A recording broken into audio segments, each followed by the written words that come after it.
सतगुरुदेव की जय। बंदी छोड़ कबीर परमेश्वर जी की जय। बंदी छोड़ गरीबदास जी महाराज जी की जय। स्वामी रामदेवानंद जी गुरु महाराज जी की जय।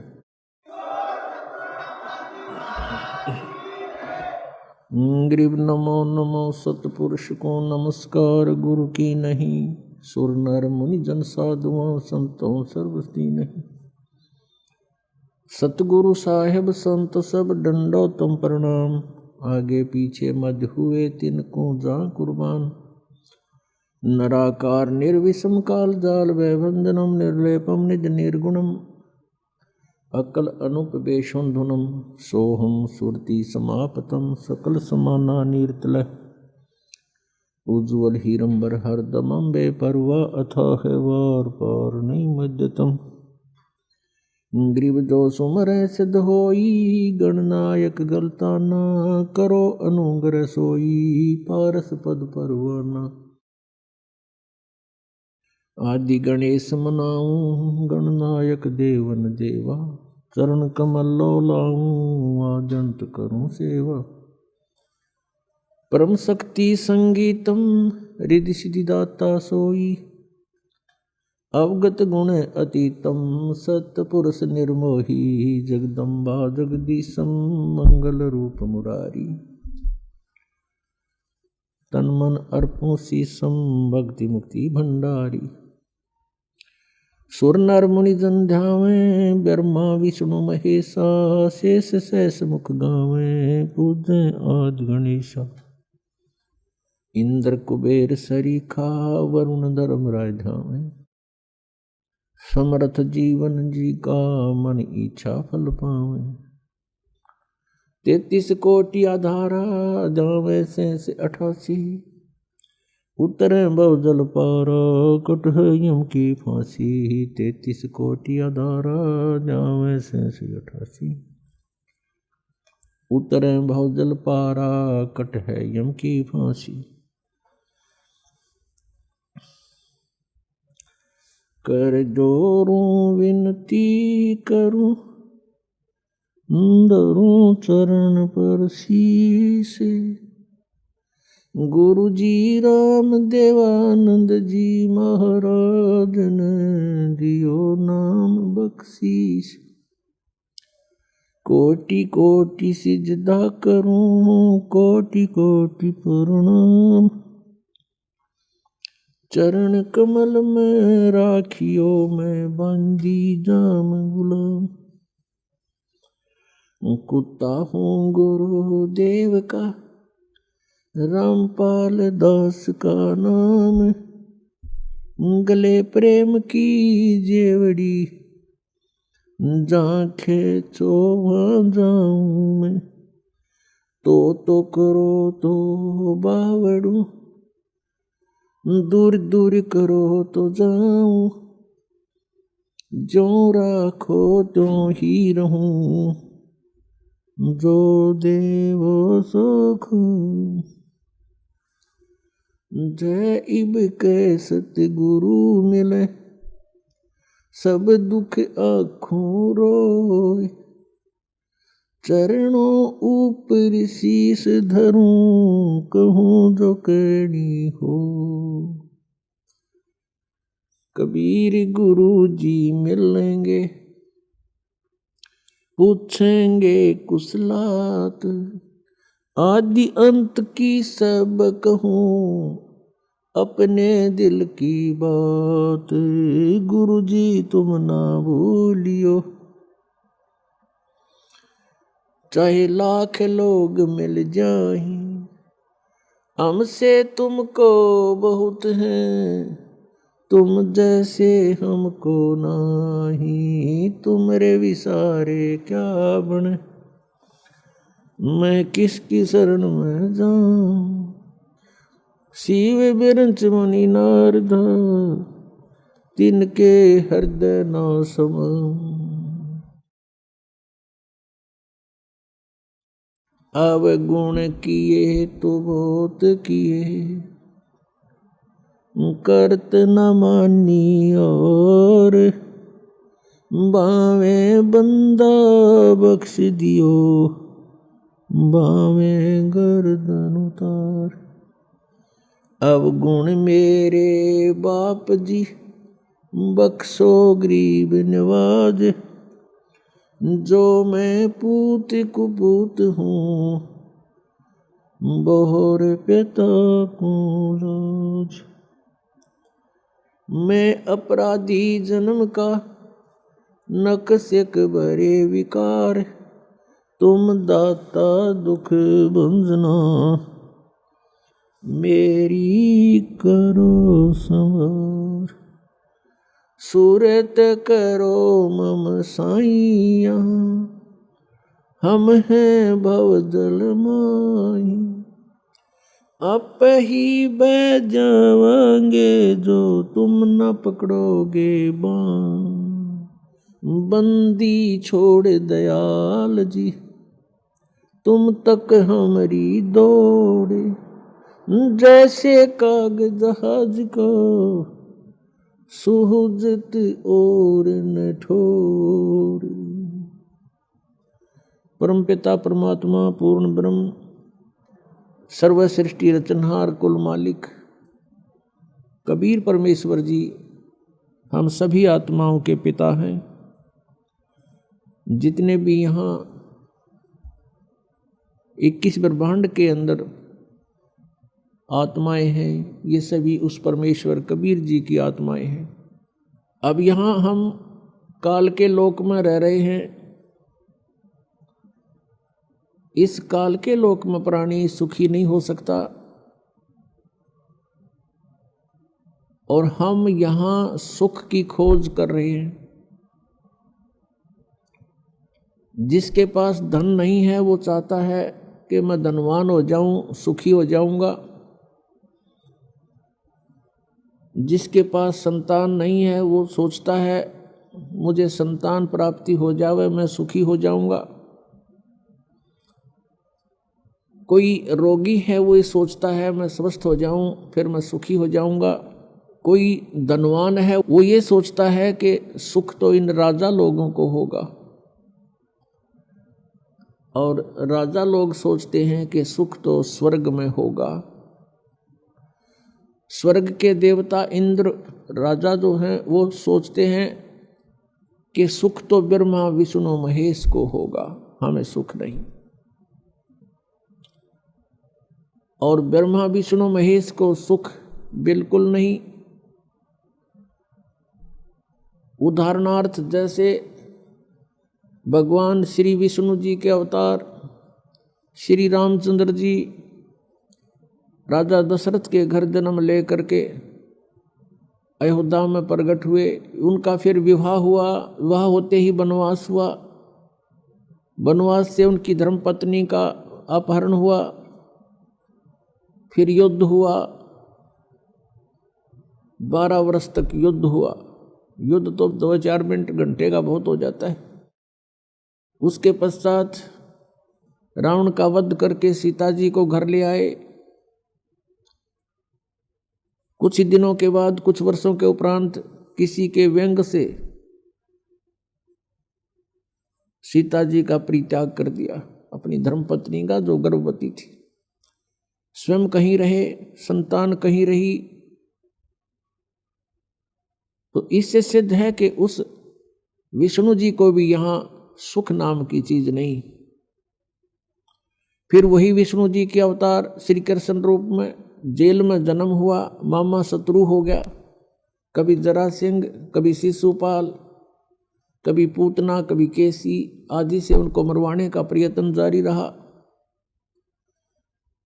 अंत में भगवान ने मथुरा को त्याग दिया।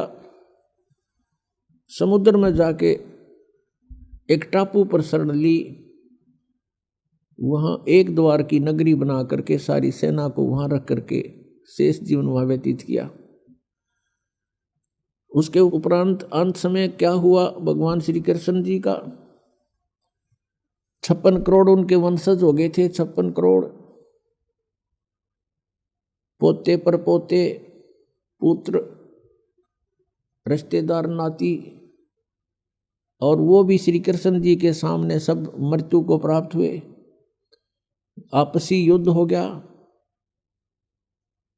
दुर्वासा जी के श्राप से, और श्री कृष्ण जी के सामने पूरा कुल नाश हो गया।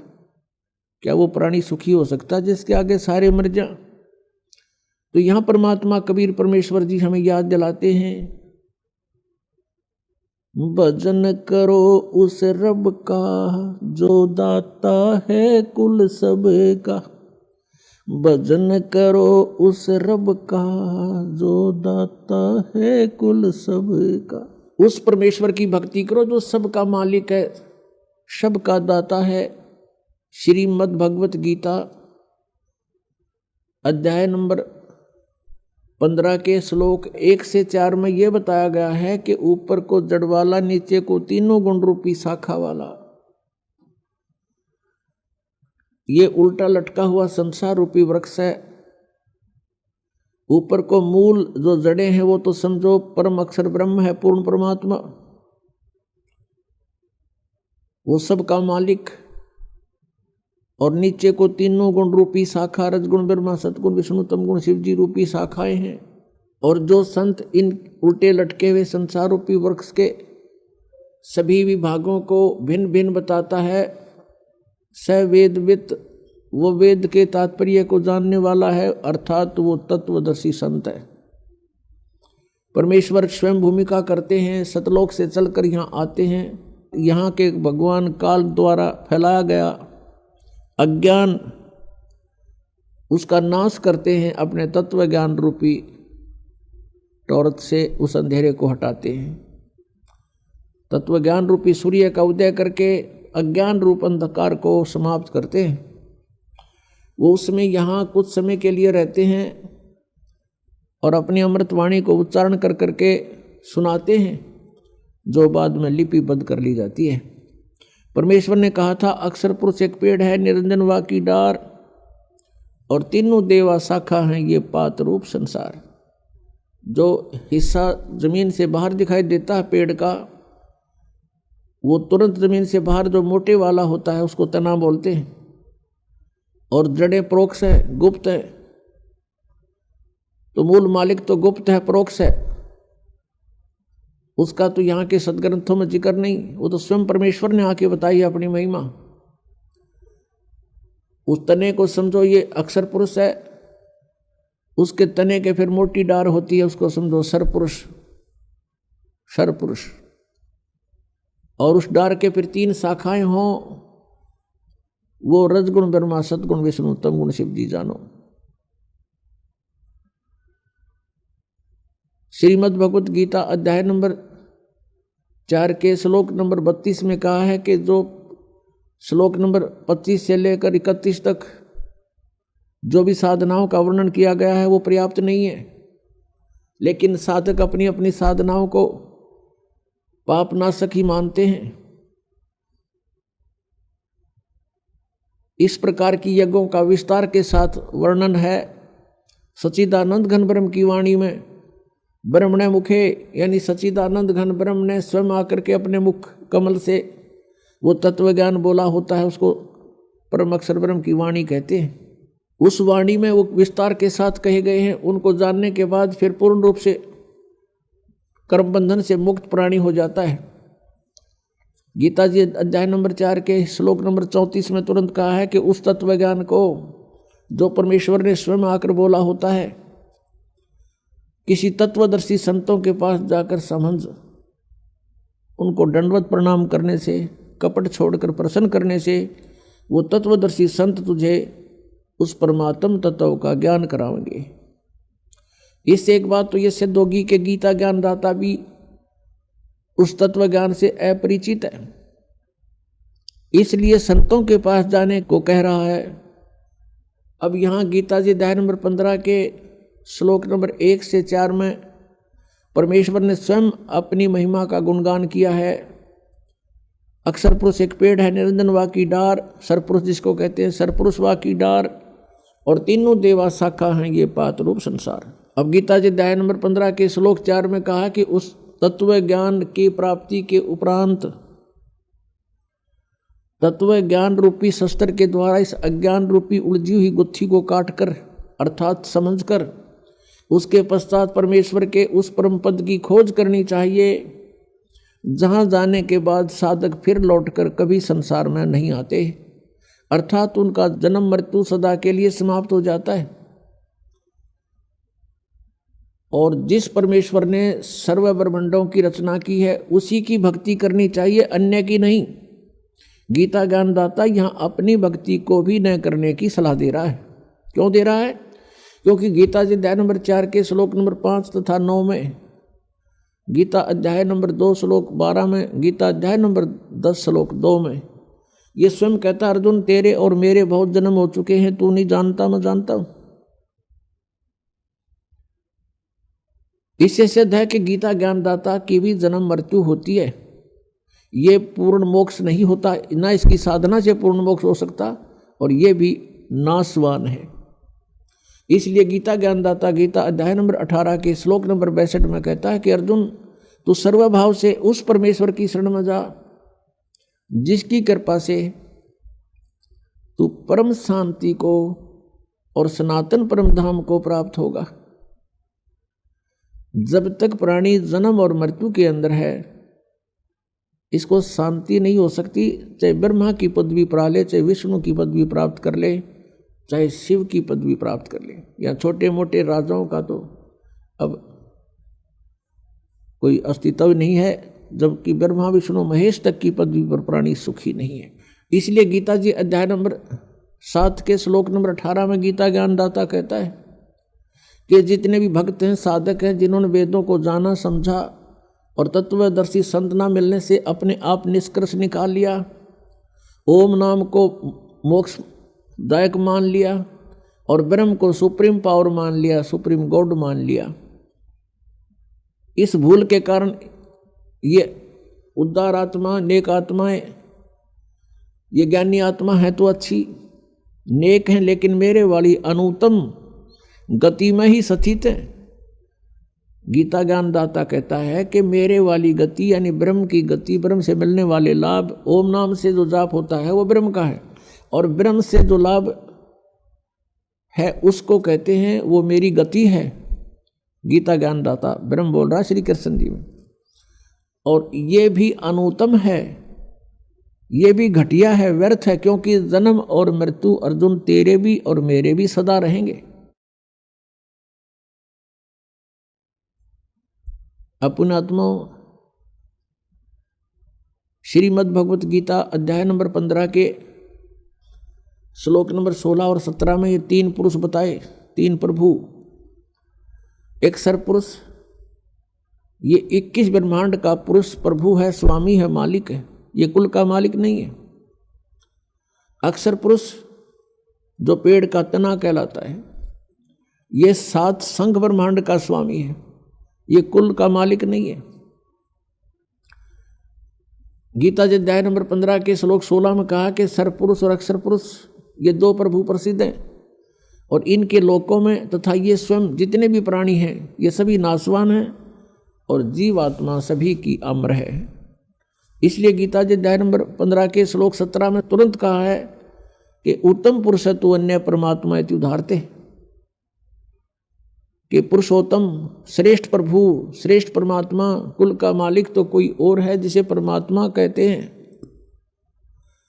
परमात्मा का अर्थ होता है श्रेष्ठ आत्मा, और श्रेष्ठ आत्मा वो होती है जिसकी शरण में कोई प्राणी दुखी नहीं हो सकता, केवल सुख प्राप्त होता है। लेकिन यहाँ प्रभु पुरुष परमात्मा स्वयंभू गणे हो गए, इसलिए यहाँ परमात्मा ने डिफाइन करना पड़ा कि उसको परमात्मा कहते हैं जो सबसे उत्तम सरपुरुष और अक्षर पुरुष से भी कोई अन्य है और है, और वही तीनों लोकों में प्रवेश करके सबका धारण पोषण करता है। वो है वास्तव में अविनाशी परमेश्वर। पुण्यात्माओं,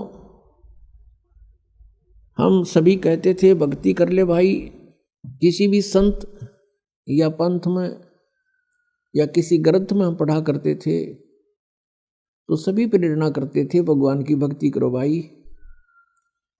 मनुष्य जीवन बार बार प्राप्त नहीं होता। परमात्मा की भक्ति करनी चाहिए। मनुष्य जीवन का मुख्य उद्देश्य ही भक्ति करना है। लेकिन हमें ये नहीं पता था कि कौन से राम की भक्ति करें, कौन से प्रभु की हम भक्ति करें। गीता जी अध्याय नंबर 4 के श्लोक नंबर 33 में कहा कि अर्जुन, द्रव्य में यज्ञ से ज्ञान यज्ञ श्रेष्ठ है। द्रव्य में यज्ञ होती है जो धन से, जैसे कोई भंडारा करवा देते हैं, कितने और श्राद्ध कर देते हैं, या कहीं धर्मशाला बनवा देते हैं, या कहीं मंदिर बनवा देते हैं, और कहीं अनाथालय खुलवा देते हैं, कोई कुआं या प्याऊ बनवा देते हैं। तो ये कहा कि इस प्रकार जो आंख मीच के अंधाधुंध कोई तुम बगैर ज्ञान के पुण्य करते हो, उसको करने से पहले उसके बारे में जानकारी होनी चाहिए।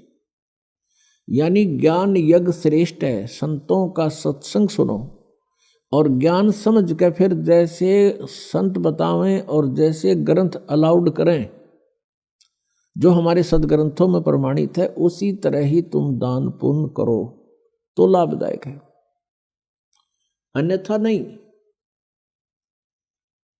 तो पुण्यात्माओं, हमने अपने सदग्रंथों को आधार मान कर अपनी साधना करनी पड़ेगी और तभी हम सफल होंगे। अन्यथा परमात्मा के मंत्रों की, किसी भी परमात्मा के सदग्रंथ की कोई वाणी को आप याद करते रहोगे, आवर्ती करते रहोगे, बार बार उसका अध्ययन करोगे, उससे मोक्ष नहीं होगा, अन्य फल मिल जाते हैं। लेकिन वो फल अस्थायी होते हैं और मोक्षदायक नहीं होते, उससे मनुष्य जन्म का उद्देश्य पूर्ण नहीं होता। तो सबसे पहले हमने ज्ञान सुनना चाहिए कि कौन से परमात्मा की भक्ति करे। जैसे गीता ज्ञानदाता कहता है कि तू सर्वभाव से उस तत्ब्रह्म की शरण में जा। तत्ब्रह्म यानी उस परमात्मा की शरण में जा, उस परमेश्वर की शरण में जा। गीता ज्ञानदाता अध्याय नंबर 7 के श्लोक नंबर 29 में कहता है कि मैं जो ज्ञान दे रहा हूं कि तत्वदर्शी संत की खोज करो और तत्वदर्शी संत के बताए मार्ग अनुसार तुम साधना करो। उसके पश्चात मेरे इस ज्ञान का जो आश्रय कर लेता है, इसको शिरोधार्य करके तत्वदर्शी संत की खोज कर लेता है, और फिर वो व्यक्ति जो तत्ब्रह्म को जान लेते हैं और जो पूरे अध्यात्म ज्ञान से परिचित हो जाते हैं और जो सब कर्मों से परिचित हो जाते हैं, वे केवल जरा और मरण से छूटने का ही प्रयत्न करते हैं। जरा मीन वृद्ध अवस्था का कष्ट और मरण मीन मृत्यु, वो केवल इस बुढ़ापे के दुख से और मृत्यु के दुख से छूटने का ही प्रयत्न करते हैं। वो तत्ब्रह्म को जानते हैं, पूरे आध्यात्मिक ज्ञान से परिचित है और वो सभी कर्मों से भी परिचित है। तो गीता ज्ञान दाता से अर्जुन ने प्रश्न किया, गीता अध्याय नंबर 8 के श्लोक नंबर 1 में, कि किम तत्ब्रह्म किम अध्यात्म किम कर्म च पुरुषोत्तम। वो तत्ब्रह्म कौन है, वो क्या है वो तत्ब्रह्म, और क्या ये अध्यात्म है, और ये सभी कर्मों की जानकारी मुझे दीजिए। गीता ज्ञान दाता ने 8वें अध्याय के 3 श्लोक में उत्तर दिया है कि वो परम अक्षर ब्रह्म है, वो तत्ब्रह्म।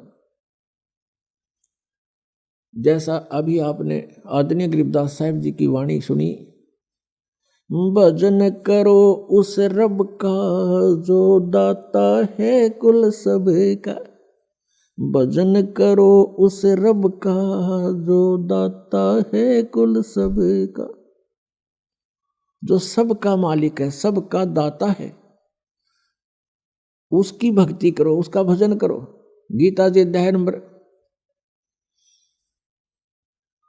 15 के श्लोक नंबर 16 और 17 में ये 3 पुरुष बताए। सरपुरुष, अक्षर पुरुष, ये तो नाशवान बताए हैं। इनके अंतर्गत जितने प्राणी हैं वो भी जन्म और मृत्यु के कष्ट से पीड़ित हैं। फिर 17वें में कहा कि ये लोग त्रयमाविश्य विवृति अवैश्वर है, जो तीनों लोकों में प्रवेश करके सबका धारण पोषण करता है, वो है वो अविनाशी परमात्मा, वो है सबका दाता। भजन करो उस रबदा जो दाता है कुल सबका। वो परम अक्षर ब्रह्म संसार रूपी वृक्ष की जो मूल हैं, जड़ हैं, जड़ों से पूरे पेड़ को आहार प्राप्त होता है। तो जितना भी आपका संस्कार शास्त्र विधि अनुसार बनता है, उन सभी कर्मों का फल भी उस परमेश्वर से ही प्राप्त होता है। उस परमेश्वर ने विधान बनाकर इस काल को दिया है, ये केवल इस विधान का पालन करता है, साथ में ये मिसगाइड भी करता रहता है कि ये प्राणी मेरे जाल में फंसे रहें। तो अब हमने ये चुनना है, ये सिलेक्ट करना है कि कौन से परमात्मा की हम भक्ति करें। जैसे कोई ब्रह्मा जी का उपासक है या श्री विष्णु जी की भक्ति करता है या श्री शंकर जी की साधना में रत है। अब ब्रह्मा जी का उपासक ब्रह्मा जी के लोक में जाएगा और वहां जाकर के प्रत्येक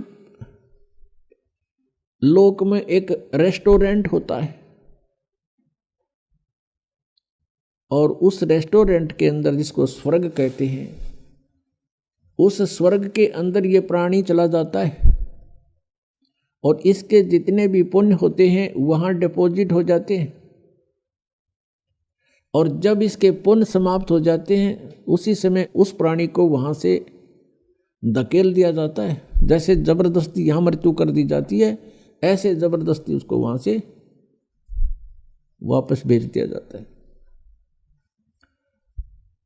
और विष्णु जी का जो पुजारी है वो विष्णु के लोक में जाता है। विष्णु जी के लोक में भी ऐसे एक कॉमन रेस्टोरेंट है, वहाँ जो प्राणी जाता है उसके पुण्यों को वहाँ डिपॉजिट कर लिया जाता है, जमा कर लिया जाता है। और जब वो समाप्त हो जाते हैं, अपने पुण्यों से ही वो वहाँ सब कुछ सुविधाएं प्राप्त करता है। वो समाप्त होते ही उसकी वहाँ से मृत्यु हो जाती है, जबरदस्ती वहाँ से भेज देते हैं। और जो शंकर जी का पुजारी है शिव जी के लोक में चला जाता है। वहाँ भी एक ऐसा ही कॉमन रेस्टोरेंट है, होटल है, स्वर्ग है। और वहाँ भी प्राणी अपने पुण्यों को क्षीण करके तुरंत ही फिर पृथ्वी लोक पर आ जाता है। ये बहुत कम समय होता स्वर्ग का इन भगवानों के लोकों में। एक कॉमन स्वर्ग है, कॉमन स्वर्ग, जो आम आदमी साधारण पुण्य करते रहते हैं, उनके भी कुछ स्वर्ग समय बन जाता है। उस कॉमन स्वर्ग का राजा जो है वो इंद्र होता है और वहाँ भी प्राणी को अपने ही पुण्यों का भोग प्राप्त होता है। जैसे कोई होटल में रहता है तो अपनी जेब से ही सब खर्च खाता है और जब वो पूंजी समाप्त हो जाती है अपने आप मुंह लटका के वहाँ से चल पड़ता है। इस प्रकार अपने पुण्यों का नाश करने का स्थान है ये स्वर्ग। और फिर उसके बाद एक महास्वर्ग है, महास्वर्ग जिसको ब्रह्मलोक बोलते हैं। उस महास्वर्ग अर्थात ब्रह्मलोक के अंदर ब्रह्म के पुजारी जाते हैं, ब्रह्म सरपुरुष के। जो भक्तात्माएं ये कहा करते थे कि हम अन्य देवताओं की पूजा नहीं करते, हम केवल ब्रह्म की पूजा करते, साधना करते, ओम नाम का जाप जपते, और वो अपने को सबसे उत्तम मानते थे कि हम सही साधना कर रहे हैं और ब्रह्म से ऊपर कोई प्रभु नहीं है। पुणात्माओं वो भी इनकम्प्लीट नॉलेज रखते थे, वो भी अधूरे ज्ञान पर आधारित थे। श्रीमद् भगवत गीता अध्याय नंबर 8 के श्लोक नंबर 13 में गीता ज्ञानदाता ये ब्रह्म बोल रहा है श्री कृष्ण जी में प्रवेश करके। ये कह रहा है कि ओम इति एकाक्षरम ब्रह्म व्यवहारन माम अनुसमरण ये परियाति तजन देहम स याति परमाम गतिम। मुझ ब्रह्म का केवल एक ओम मंत्र है, माम ब्रह्म मुझ ब्रह्म का। ओम यह एक अक्षर है, इति बस यही, नथिंग एल्स। और जो साधक उच्चारण करके सिमरण करता हुआ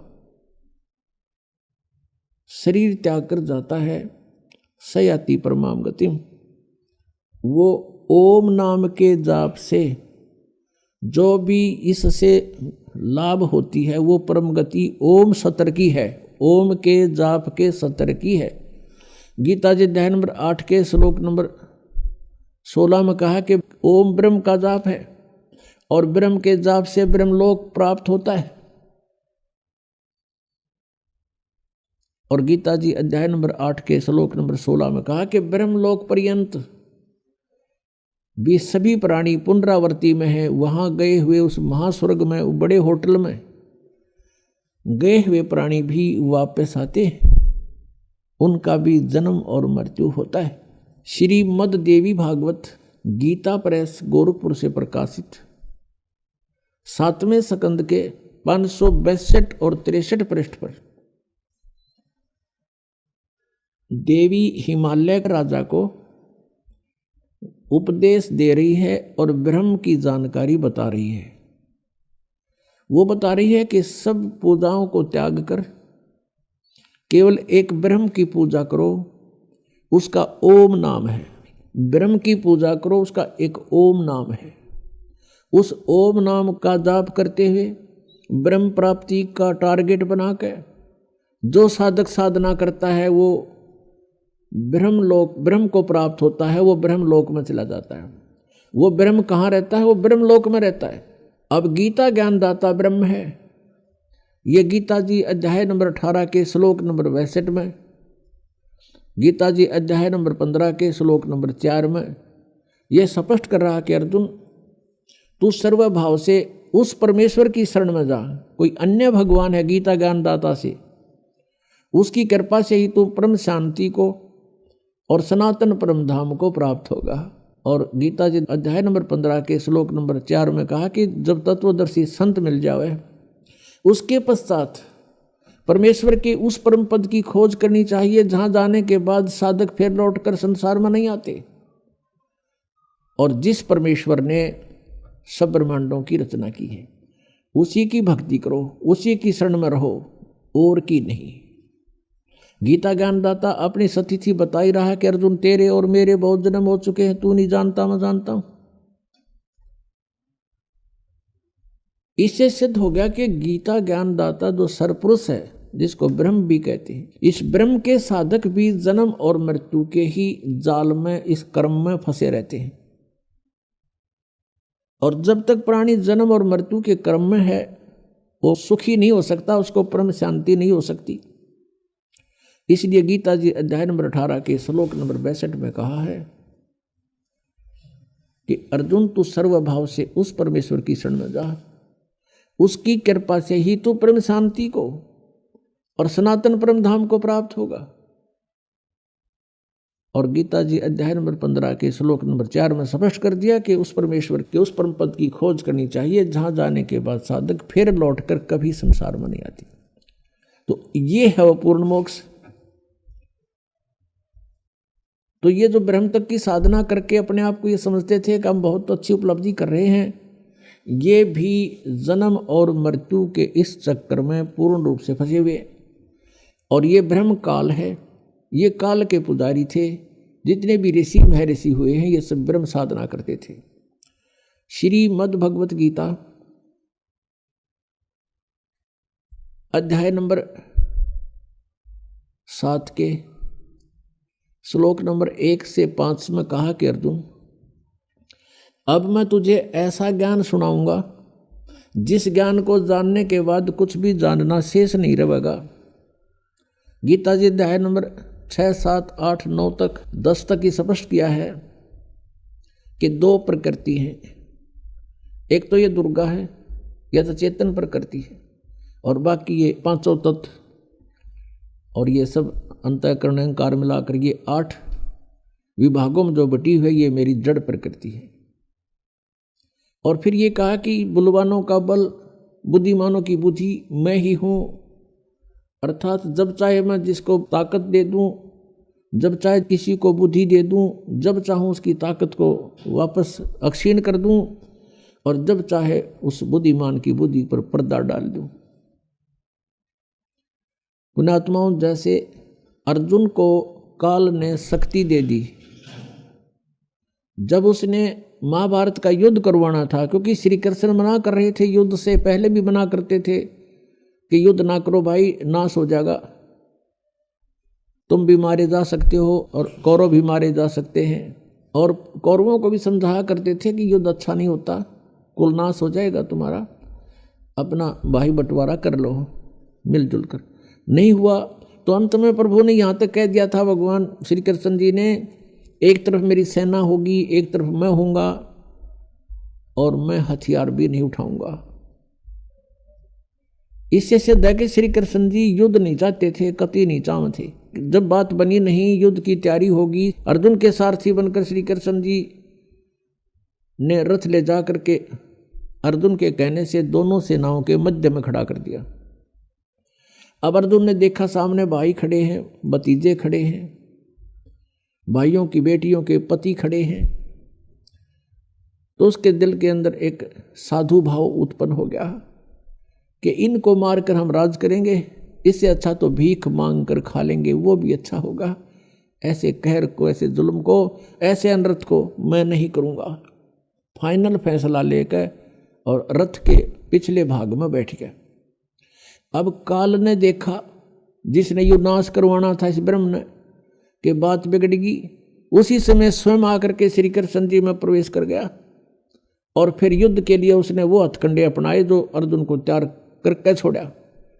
पहले तो ज्ञान समझाना शुरू किया, तू के लेकर आया था, आत्मा तो अमर है, तू क्यों डरता है, पहले भी बहुत बार जन्म लिए, आगे भी मरते रहेंगे, ये मत सोच अभी पैदा हुए हैं आगे नहीं होंगे, ये तो शरीर छोड़ जाता है प्राणी, दूसरा ग्रहण कर लेता है। 100 बातें अटकल लगाई, लेकिन अर्जुन ने हाथ खड़े कर दिए, प्रभु मेरी समझ में बात ये आती नहीं, मैं युद्ध नहीं करूं।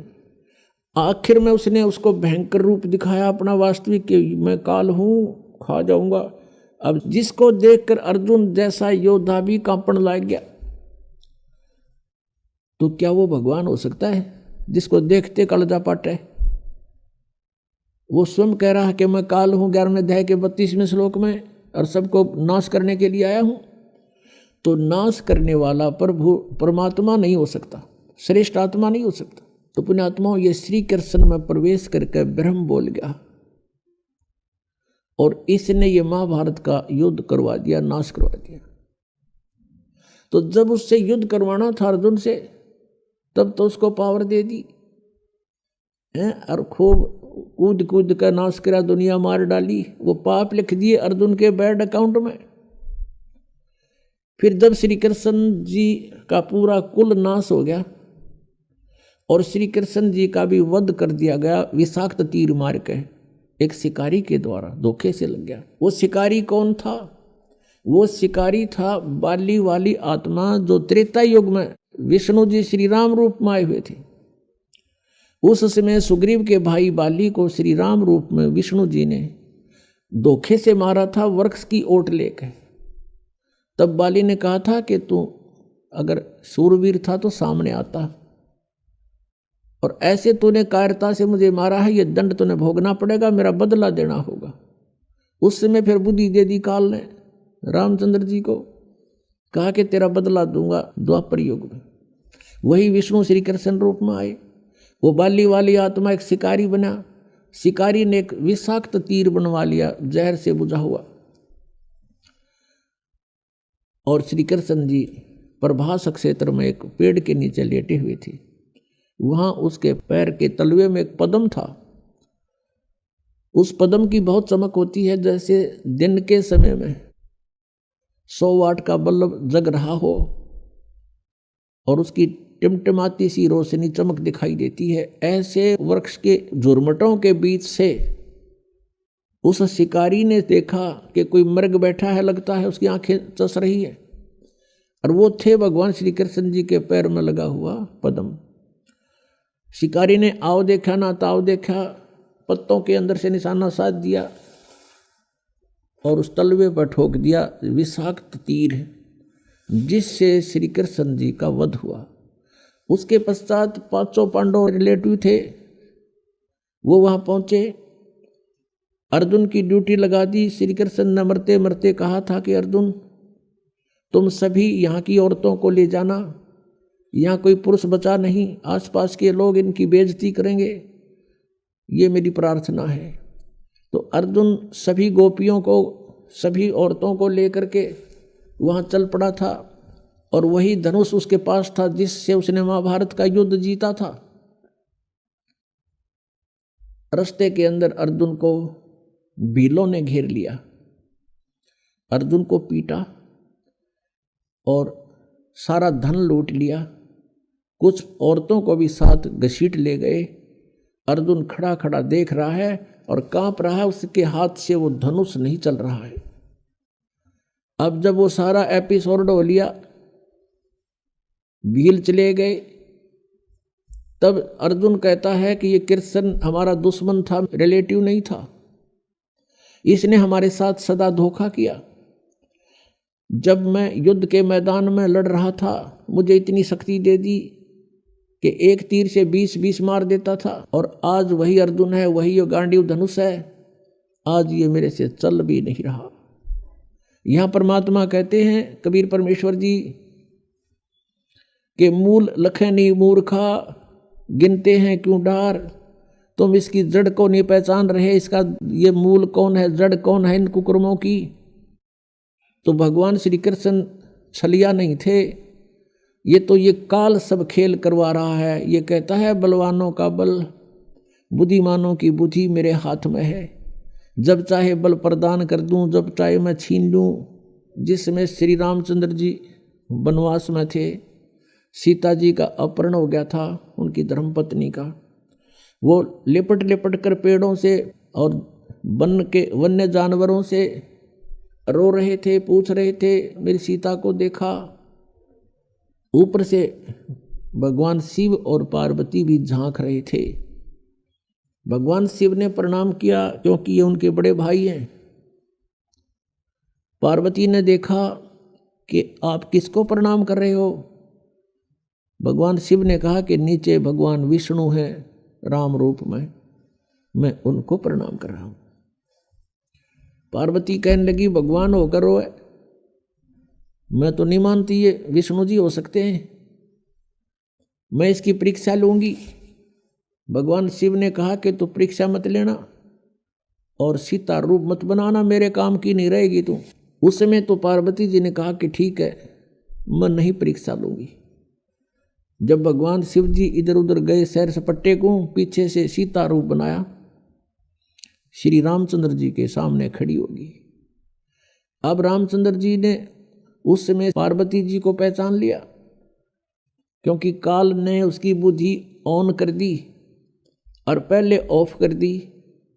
अपनी पत्नी का तो न्यों पता ना, वह ले गया कौन उठा के, और फिर वो ज्योतिषी हो गया, भविष्य का वक्ता हो गया। एकदम पहचान लिया कि तू तो पार्वती है, ये दक्ष पुत्री यहाँ कैसे आ गई, भगवान शिव को क्यों छोड़ आई। वो शर्मिंदा हुई, आके भगवान शिव से कहा कि सचमुच वो तो सचमुच विष्णु जी हैं, आप ठीक प्रणाम कर रहे थे। तो शिव जी बोला कर दिया काम, ले ली परीक्षा। हंसने लगी, नीचा मुंह कर लिया। तो उस दिन से उसने भगवान शिव ने कहा कि तू आज मेरे काम की नहीं रही, क्योंकि तूने मेरी माँ का रूप बना लिया। बड़े भाई की पत्नी माता के तुल्य होती है, कि तूने मेरी माँ का रूप बना लिया, मेरे काम की पत्नी रूप में नहीं रही। तो पुण्यात्मा युग काल के इसे बखेड़े हैं। अब उस पार्वती ने सोचा कि यो पक्का है जिद का। अब यो मुंह तो बोला नहीं, बोलना बंद कर दिया। कई दिन तो रही उसके साथ, फिर वो बात ही नहीं कर रहा, मुंह फेर कर बैठ जाता है। पार्वती ने सोचा ये तो नरक हो गया, घर नहीं रहा। तो बेटी को फिर कुछ दिखाई नहीं देता, अपना पीहर दिखाई देता है मायका। उन्होंने सोचा अपने माँ के चलती हूँ, कुछ दिन इसकी बुद्धि ठिकाना आ जाएगी। अब वो आ गई राजा दक्ष के घर पे, अपने पिता के घर पे। उधर से राजा दक्ष के घर पर एक यज्ञ चल रहा था, धार्मिक अनुष्ठान हो रहा था। और धार्मिक अनुष्ठान में ये नियम था उनका, ब्राह्मणों का बनाया हुआ, ऋषियों का, जब कोई राजा या कोई अनुष्ठान करवाता है तो सभी बेटियों को, रिश्तेदारों को अवश्य आमंत्रित किया जाता है। तो राजा दक्ष ने अपने सभी दामादों को आमंत्रित किया हुआ था, लेकिन शिव को और पार्वती यानी उस शक्ति को नहीं आमंत्रित किया था, अपनी पुत्री को। कारण क्या था कि भगवान शिव के साथ उसने, गिरिजा ने अपनी मर्जी से विवाह किया था। राजा दक्ष इस विवाह के पक्ष में नहीं था। बहुत विरोध भी करने के बाद इस गिरिजा ने भगवान शिव से विवाह करके चली गई थी। इससे अक्षुब्ध होने के कारण पार्वती को और शिव को नहीं बुलाया था। तो पार्वती ने घर पे देखा कि सभी बहन आई हुई हैं और उनके पति भी आए हुए हैं, उनका उचित आसन दे रखा है, सबका प्रतिदिन का भाग भी उनको समर्पित कर रखा है। जैसे पंडित, आपने देखा होगा ना, पंडितों का सांग न्यारा होता है। जैसे विवाह कराते हैं, फेरे कराते हैं, कहेंगे करके दो सुबह सुबह दर दे 11 रुपये, फिर सुबह सुबह 21 वहाँ रख दे, 22 उसको दे दे, 5 उसके हाथ में दे दे, फलाने का तिलक कर दे, ये न्यू रखा करें। तो ऐसे ही वहाँ कर रखा था कि प्रतिदिन जितने भी वो दामाद आए हुए थे सबको जो हिस्सा होता था 500 रुपये इनको दे दो, वहाँ रखे जाते थे उनके सामने।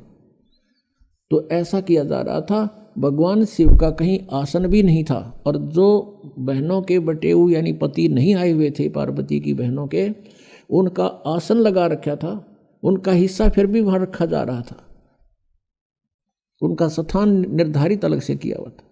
शिव का वो भी नहीं था। तो पार्वती अपनी माँ के पास गई।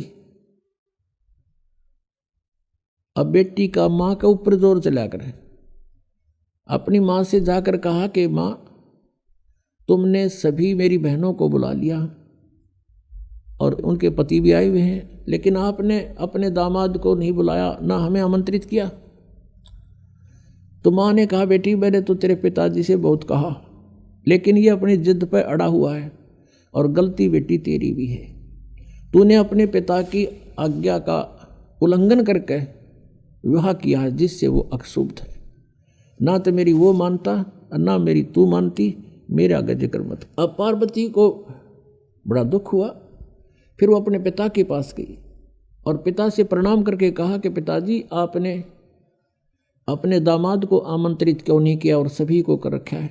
राजा दक्ष ने कहा कि तेरे को किसने बुलाया है, तू आई क्यों यहाँ पर, बिना बुलाए नहीं आना चाहिए था तुझे, तूने अपनी मर्जी से ये सारा काम किया है, मैं उसके दर्शन भी नहीं करना चाहता।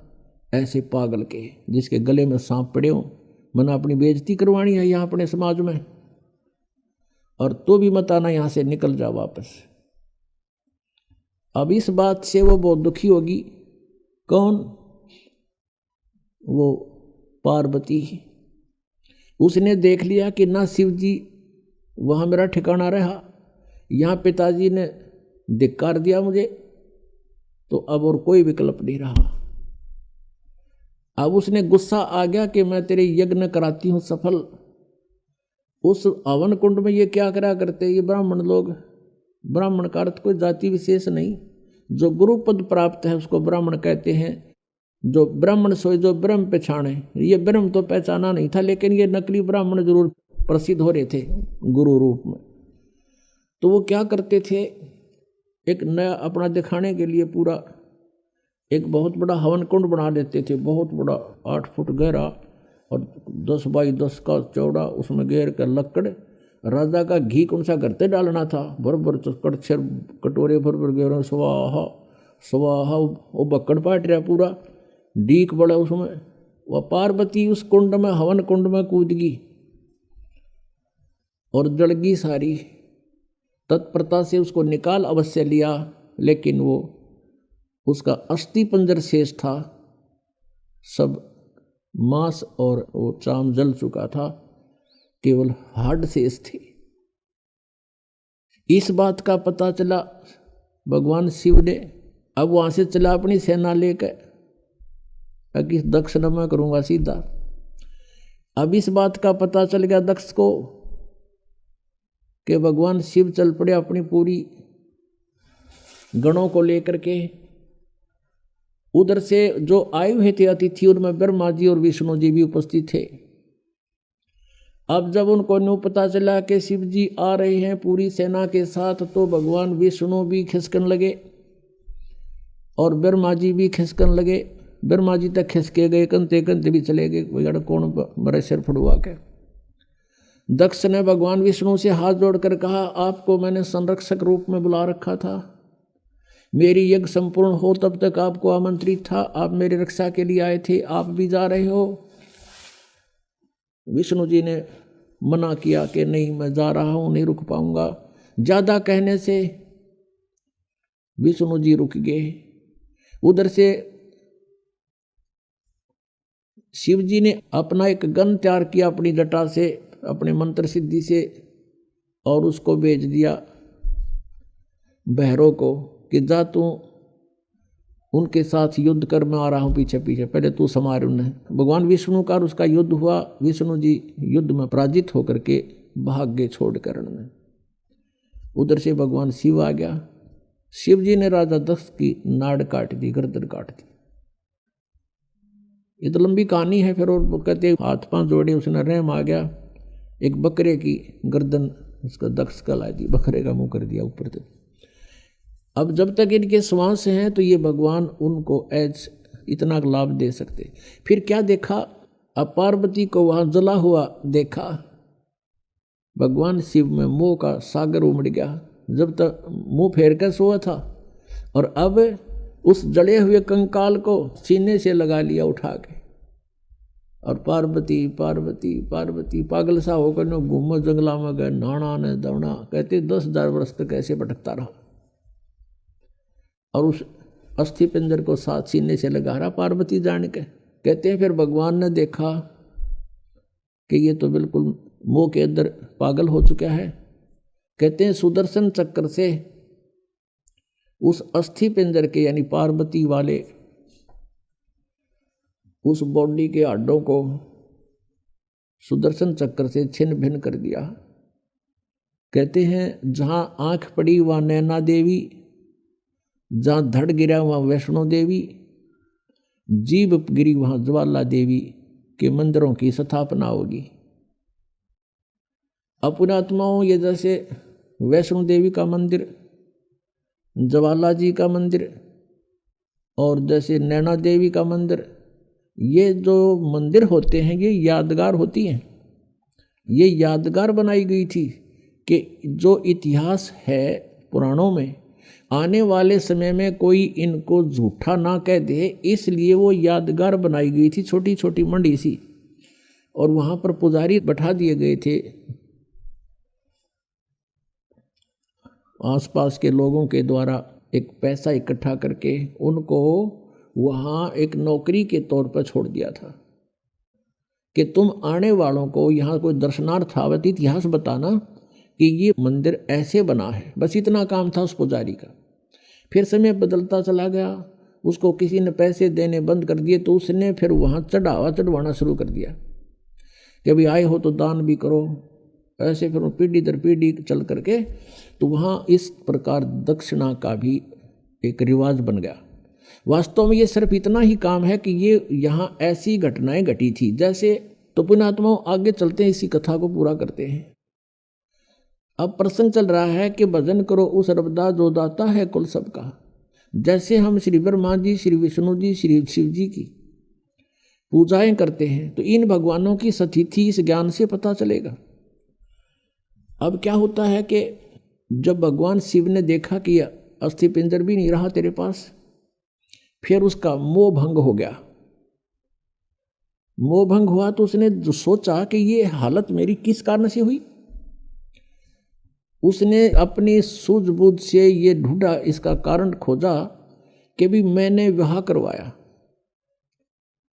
और पत्नी पर विश्वास किया, मेरी पत्नी ने मेरे से विश्वासघात किया, मेरे से पीछे से जाकर के पर पुरुष से इसने बात की और अन्य रूप धारण कर लिया। ये कुछ भी कर सकती थी, जिस कारण से वो अक्षुब्ध हो गया और उससे बात करनी बंद कर दी कि मैं तेरे